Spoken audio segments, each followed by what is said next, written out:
In today's video, I'm going to teach you how to buy S&P 500 ETF stocks on Kraken.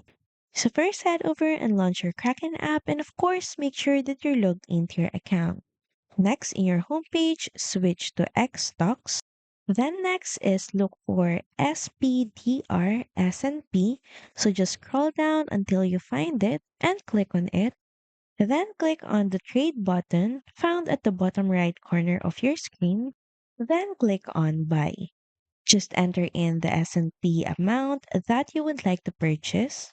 Then next is click on the drop-down menu and choose a payment method or option that you would like to use to pay. Then proceed by clicking on the right arrow button. Finalize purchase by clicking on the confirm button. So that's pretty much it. Thank you very much for watching this video and I'll see you again on the next one. Bye!